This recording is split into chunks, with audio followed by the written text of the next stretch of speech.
കരുനാഗപ്പള്ളിയിൽ നിന്ന് രണ്ടാഴ്ച മുമ്പ് കാണാതായ വിജയലക്ഷ്മിയെ കൊന്നു കുഴിച്ചു മൂടിയെന്ന് സംശയം. പോലീസ് രംഗത്ത് വന്നു കഴിഞ്ഞു. കരുനാഗപ്പള്ളിയിലെ പോലീസ് സ്റ്റേഷനിലെ അതിർത്തിയിൽ താമസിക്കുന്ന വിജയലക്ഷ്മി എന്ന 40 വയസ്സുകാരിയെ കാണാതായിട്ട് രണ്ടാഴ്ചയായി. വിജയലക്ഷ്മിയുടെ സഹോദരി കരുനാഗപ്പള്ളി പോലീസിൽ മിസ്സിംഗ് ആയ വിവരം റിപ്പോർട്ട് ചെയ്തു.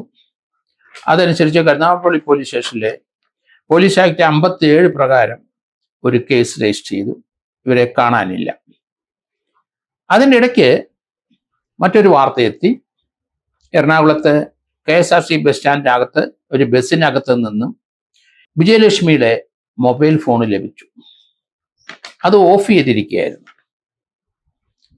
ഏതായാലും അതിൻ്റെ അന്വേഷണത്തിൽ അത് കരുനാഗപ്പള്ളി പോലീസ് അത് വിജയലക്ഷ്മിയുടെ മൊബൈൽ ഫോണാണ് എന്ന് തിരിച്ചറിഞ്ഞതോടുകൂടി അതിൻ്റെ ഡീറ്റെയിൽസ് നോക്കിക്കഴിഞ്ഞപ്പം ഏറ്റവും കൂടുതൽ മൊബൈൽ ഫോൺ പോയിരിക്കുന്നതും വന്നിരിക്കുന്നതും ഒക്കെ അമ്പലപ്പുഴ കരൂർ സ്വദേശി പുറക്കാട് കടലിൽ മത്സ്യത്തൊഴിലാളിയായ ജയചന്ദ്രന്റെ ഫോണിലേക്കാണ് ഏറ്റവും കൂടുതൽ ഫോൺ പോയിരിക്കുന്നതും തിരിച്ചു വന്നിരിക്കുന്നത്. വിജയലക്ഷ്മിക്ക് 40 വയസ്സുണ്ട്. ഭർത്താവായിട്ട് പിണങ്ങി കഴിയുകയാണ്. 2 കുട്ടികളും ഉണ്ട്. ഇവര് പലിശയ്ക്ക് പണം കൊടുക്കുന്ന ആളാണെന്ന് പറയുന്നു. ആലപ്പുഴയിലും അത് കരുനാഗപ്പള്ളിയിലും പരിസരത്തുമൊക്കെ പലർക്കും പലിശയ്ക്ക് പണം കൊടുത്തിട്ടുണ്ട്. ജയചന്ദ്രനുമായിട്ട് വളരെ നാളുകളായിട്ടുള്ള ബന്ധമാണ്.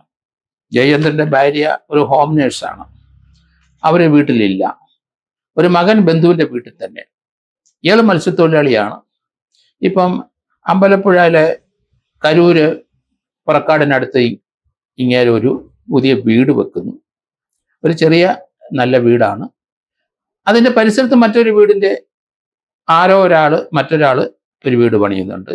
2-3 വീട് ഉള്ള ഒരു സ്ഥലത്ത് അതിൻ്റെ പരിസരത്ത് ഇവരെ കൊന്നു കുഴിച്ചിട്ടു എന്നാണ് പോലീസ് കരുതുന്നത്.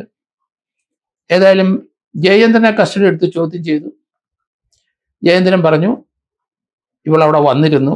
അമ്പലപ്പുഴയിലെ ക്ഷേത്രോത്സവ സമയത്ത് വീടിൻ്റെ പരിസരത്തുള്ളവരെല്ലാം അമ്പലപ്പുഴ ക്ഷേത്രത്തിൽ പോയി. ഇവിടെ ഇയാൾ ഒറ്റയ്ക്കാണ്. ആ സമയത്ത് ഇവിടെ വന്ന് കയറി. വിജയലക്ഷ്മി അവിടെ വന്നു. അവിടെ ഇദ്ദേഹത്തിൻ്റെ ഭാര്യയില്ല. അവർ ഹോം നേഴ്സ് ആയതുകൊണ്ട് വീട്ടിൽ ഇല്ല. മകനുമില്ല. ഒറ്റയ്ക്കാണ് ഇയാൾ. ഇവർ തമ്മിൽ കുറേ വർഷങ്ങളായിട്ട് ഒരു ബന്ധമുണ്ട്. ആ ബന്ധത്തിൻ്റെ പുറത്ത് 2 പേരും പരസ്പരം കാണും, വീട്ടിൽ വരും, ബന്ധപ്പെടും. അതിനിടയ്ക്ക് പണത്തിന് ആവശ്യം വരും, പലിശയ്ക്ക് കൊടുക്കുകയും ചെയ്യും. പക്ഷേ കഴിഞ്ഞ ദിവസം ഇവര് അമ്പല ഉത്സവ സമയത്ത് ഈ വീട്ടിൽ വന്ന് കയറി. ആരുമില്ല. അങ്ങനെ രാത്രിയിൽ അവിടെ സംസാരിച്ചുകൊണ്ടിരിക്കുന്ന സന്ദർഭത്തിൽ ഒരു കോള് ഇവരുടെ മൊബൈൽ ഫോണിൽ വന്നു. ആ വന്ന സമയം ആരുടെ ഫോണാണ് എന്ന് ചോദിച്ച് 2 പേരും വഴക്കായി. അതിനുശേഷം കയ്യിലിരുന്ന ആ വീടിൻ്റെ അടുത്ത് ഇരുന്ന ഒരു പ്ലെയർ കൊണ്ട് ഇവരെ തലക്കടിച്ചു. അങ്ങനെ അടിച്ചു അവരെ കൊന്നു. ഡെഡ് ബോഡി വീടിൻ്റെ പരിസരത്ത് എവിടെയോ കുഴിച്ചു മൂടി എന്ന് പോലീസ് മനസ്സിലാക്കിയിട്ടുണ്ട്. പക്ഷേ ഇയാൾ വെച്ചിരിക്കുന്ന പുതിയ വീടിൻ്റെ പരിസരത്ത് എന്തായാലും ഇടൂല. അതിൻ്റെ പുറകിൽ പണി തീരാത്തൊരു വീടുണ്ട്. പിന്നെ വേറെ 3ാമതൊരു വീടുമുണ്ട്. ഈ വീടിൻ്റെ പരിസരത്ത് കുഴിച്ചിട്ടെന്നാണ് പറയുന്നത്. എന്തായാലും പോലീസ് ഇന്ന് RDOയുടെ സാന്നിധ്യത്തിൽ അല്ലെ തഹസിൽദാരുടെ സാന്നിധ്യത്തിൽ അത് കസ്റ്റഡിയിലെടുക്കും. ആ ഡെഡ് ബോഡി കിട്ടിയെങ്കിൽ മാത്രമേ കേസിൻ്റെ അന്വേഷണം പൂർത്തിയാക്കാൻ കഴിയുള്ളൂ. ഏതായാലും വളരെ തന്ത്രപൂർവ്വം ഇയാള് വിജയലക്ഷ്മിയുടെ മൊബൈല് എറണാകുളത്ത് ഒരു KSRTC ബസ്സിൽ ഉപേക്ഷിച്ചെന്നറിഞ്ഞാൽ അവിടെ നിന്ന് മിസ്സായി, അവിടെ നിന്ന് എങ്ങനെയോ പോയി എന്ന് പോലീസ് കരുതിക്കണം. അങ്ങനെ തന്നെ ചിന്തിക്കാൻ ഒക്കുള്ളൂ. മൊബൈൽ അവിടെ കിട്ടിയ സ്ഥിതിക്ക് അതുമായിട്ട് ചുറ്റിപ്പറ്റി ആ പരിസരത്ത് എവിടെയെങ്കിലും ആകാം, അല്ലെങ്കിൽ ആ വഴി പോയി എന്നൊക്കെ കരുതാം. പക്ഷെ അതിനകത്ത് കോൾ ഡീറ്റെയിൽസ് നോക്കിക്കഴിഞ്ഞപ്പോൾ ഏറ്റവും കൂടുതൽ ഫോൺ വിളിച്ചിരിക്കുന്നത് തിരിച്ചു വന്നിരിക്കുന്നതൊക്കെ അമ്പലപ്പുഴ കരൂർ സ്വദേശിയായ ജയചന്ദ്രന്റെ മൊബൈൽ ഫോണിൽ നിന്നാണ്. ജയചന്ദ്രനെ കരുനാഗപ്പള്ളി പോലീസ് കസ്റ്റഡി എടുത്തു. ജയചന്ദ്രന്റെ കൺഫെഷൻ കരുനാഗപ്പള്ളി പോലീസ് റെക്കോർഡ് ചെയ്തിട്ടുണ്ട്. അവർ ഇങ്ങനെ അബദ്ധത്തിൽ പറ്റി എന്നുള്ള രീതി പറയുന്നെങ്കിലും തലയ്ക്ക് ഇയാൾ അടിച്ചു കൊന്നു എന്ന് തന്നെയാണ്. പ്ലെയർ, ഹെവി ആയിട്ടുള്ള ഒരു പ്ലെയർ ഉപയോഗിച്ചിട്ടാണ് തലക്കിട്ട് അടിച്ചത്. അത് മറ്റൊരാളായിട്ട് വിളിച്ചപ്പോൾ ആ ബന്ധത്തെപ്പറ്റി ചോദിച്ച് വഴക്കുണ്ടായെന്ന രീതിയിലാണ് ഇയാൾ പറയുന്നത്. ഏതായാലും ഈ സ്ത്രീ ആ വീട്ടിൽ വരുന്നത് പതിവാണ്. പലിശയ്ക്ക് പൈസ കൊടുക്കും, വാങ്ങും. അതൊക്കെ ഈ ജയചന്ദ്രന്റെ ഭാര്യയ്ക്കും അറിയാം. അവരെ പോലീസ് കണ്ടു ചോദിച്ചു. കുറെ ദിവസങ്ങളായി ഈ കരൂരും പരിസരത്തും പോലീസ് വരുന്നുണ്ട്, ഈ വീടിന്റെ പരിസരത്ത് വരുന്നുണ്ട്. അത് കുറുവായി ആൾക്കാരെ തപ്പി വരുന്നതാണ്. അങ്ങനെ കുറുവയുടെ ആ മോഷണം നരിക്കുറുവന്മാരെ ആയിട്ട് ബന്ധപ്പെട്ട് ആലപ്പുഴയിലും പുന്നപ്രയിലും അമ്പലപ്പുഴയിലൊക്കെ ധാരാളം പോലീസ് വന്നും പോവുകയും ചെയ്തിരിക്കുന്ന നാട്ടുകാർ വിചാരിച്ചു അതുമായിട്ട് ബന്ധപ്പെട്ട ഒരു സംഭവമാണെന്നാണ് കരുതിയിരുന്നത്. പക്ഷെ ഇപ്പോഴാണ് ജയചന്ദ്രനുമായിട്ട് പോലീസ് സ്ഥലത്ത് വന്നിട്ടുണ്ട്, കുഴിച്ചിട്ട സ്ഥലം കാണണം. ജയേന്ദ്രൻ പറഞ്ഞത് കുഴിച്ചിട്ട് കഴിഞ്ഞപ്പം അയാൾ ദൃശ്യം മോഡൽ സിനിമയൊക്കെ കണ്ടിട്ടുണ്ട്, ഇത് ചിലപ്പം പൊങ്ങി വരാനുള്ള സാധ്യതയുണ്ട്, അതുകൊണ്ട് അവിടെ കോൺക്രീറ്റ് ഇട്ട് ഉറപ്പിച്ചു എന്ന് പറയുന്നുണ്ട്. എങ്ങനെയാണ് കോൺക്രീറ്റിന് മുകളിൽ മണ്ണിട്ടിട്ടുണ്ടോ ഒന്നും അറിയില്ല. ഏതായാലും ഡെഡ് ബോഡി ചീഞ്ഞഴുകി കഴിഞ്ഞാൽ അത് പൊങ്ങി വരാതിരിക്കാൻ അതിന്റെ മുകളിൽ കോൺക്രീറ്റ് ഇട്ടു എന്ന് ഇയാൾ പറയുന്നുണ്ട്. ഇയാളിന്റെ വീടിലെ പിന്നിലുള്ള പണി തീരാത്ത ആരുടെ ഒരു വീടിന്റെ അതിൻ്റെ അകത്ത് എന്തോ കത്തിച്ച് കളഞ്ഞിരിക്കുന്നതായിട്ടുള്ള, അത് മനുഷ്യ ശരീരം കത്തിച്ചതല്ല എന്ന് പോലീസ് പറയുന്നുണ്ട്. എന്തായാലും അത് ഈ ടി വിയിലൊക്കെ ഇപ്പം കണ്ടു തുടങ്ങി. അവിടെ ഒരു പണി തീരാത്ത വീടിന്റെ തറയിലെ ഏതോ ഒരു സാധനം കത്തിച്ച് ഇട്ടിരിക്കുന്നതായിട്ടും കണ്ടെത്തിയിട്ടുണ്ട്. ഏതായാലും വിജയലക്ഷ്മി പലിശയ്ക്ക് പണം കൊടുക്കുന്ന വ്യക്തിയാണ്, അത് പലർക്കും കൊടുത്തിട്ടുണ്ട്. അങ്ങനെയെങ്കിൽ സാധാരണയിൽ ഇയാളിലേക്ക് അന്വേഷണം വന്നില്ലെങ്കിൽ അന്വേഷണം വഴിമാറി പോകാൻ സാധ്യതയുണ്ട്. പോലീസ് ആക്ട് 57 പ്രകാരം ആണ് ഇപ്പം കരുനാഗപ്പള്ളി പോലീസ് കേസെടുത്തിരിക്കുന്നത്. അതിനി 302 അല്ലെങ്കിൽ കൊലപാതകത്തിലേക്ക് ഉടൻ മാറും. ഡെഡ് ബോഡി കണ്ടെടുത്ത ശേഷം മാത്രമേ പോലീസ് ആ സെക്ഷൻ ഓൾട്ടർ ചെയ്ത് കൊടുക്കുകയുള്ളൂ. അതുകൊണ്ട് പോലീസും പാർട്ടികൾ ഇപ്പോൾ അവിടെ എത്തിയിട്ടുണ്ട്. അവിടെ ജയചന്ദ്രനെ കൊണ്ടുവന്നിട്ടുണ്ട്, ഹാൻഡ്കഫ് ചെയ്ത് അയാൾ സ്പോട്ടിൽ ഇറങ്ങുന്നതൊക്കെ ഞാൻ കണ്ടു. ഏതായാലും ആ ഡെഡ് ബോഡി കോർപ്പസ് ഡിലീറ്റി കണ്ടെത്തണം.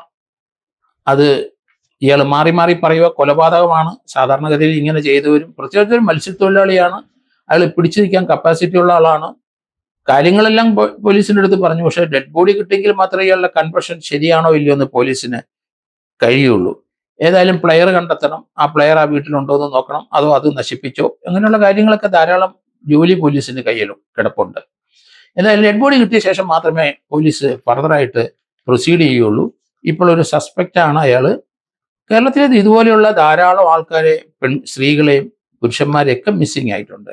ദൃശ്യം മോഡലിന് ശേഷം അല്ലെ ദൃശ്യത്തിന് ശേഷം അവര് ഈ ഒരു പതിവ് വല്ലവരുടെയും കെട്ടിടം പണിയുന്നതിന്റെ അവിടെ കൊണ്ടുപോയി ഡെഡ് ബോഡി ഇട്ട് അത് കോൺക്രീറ്റ് ചെയ്ത് പോകുന്നതുകൊണ്ട് അങ്ങോട്ടൊന്നും ആരും വെട്ടിപ്പൊളിച്ചു അത് എടുക്കാൻ പോകുന്നില്ല, എവിടെയാ കുഴിച്ചിട്ടെന്ന് അറിയില്ല.